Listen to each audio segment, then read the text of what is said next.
आवाज लोकशाहीचा मध्ये आज आपण पाहणार आहोत भिवंडीमधील नागरिकांच्या समस्या।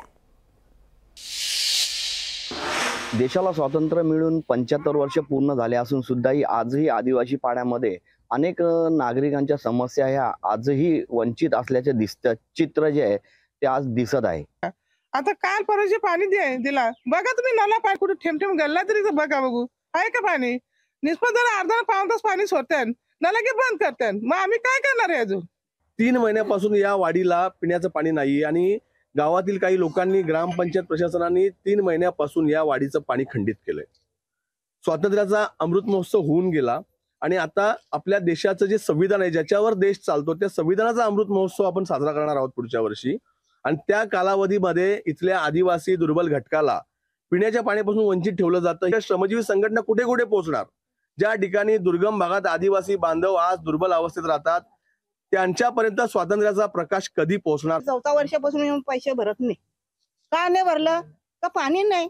आपण पैसे भरून पाणी नाही, आपण एक दुडीला इथं नाही भेटला, इकडे या लाईनीचा पाणी भरत होतो।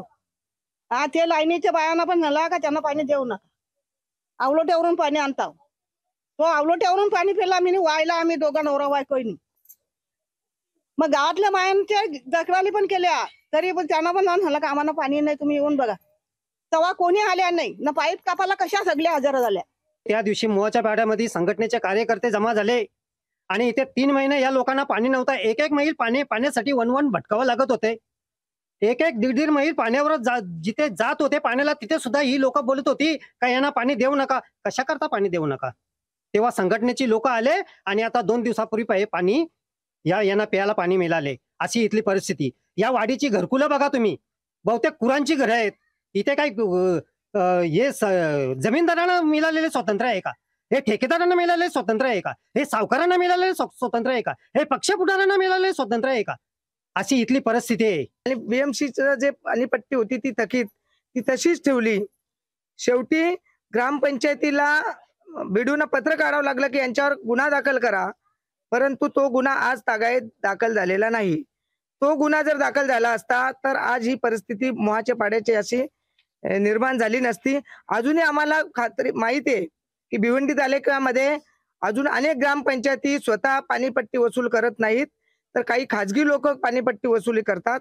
त्यामुळे गावकरी आणि आदिवासी लोकांमध्ये मोठे वाद निर्माण होतात आणि गुन्हे दाखल होतात। भविष्यात ही परिस्थिती अशीच राहिली तर आदिवासी आणि बिगर आदिवासींमध्ये तेढ निर्माण होतील। माझी शासनाला विनंती आहे की अशा प्रकारे ज्यांनी बोगस पाणीपट्टी वसुली केलेली आहे अशा लोकांवर तात्काळ गुन्हे दाखल केले पाहिजेत। प्रशासन याकडे लक्ष देणार का? आणि ह्या जे आदिवासी पाडा आहे यांना जी सुखसुविधा पाहिजे त्या सुखसुविधा मिळणार का, असा संतप्त सवाल येथील जे आदिवासी नागरिक आहे त्यांच्याकडनं करण्यात येत आहे। अभिजित हिरे, लोकशाही न्यूज, भिवंडी। लोकशाही मराठी ऐका, पहा, जागरूक रहा।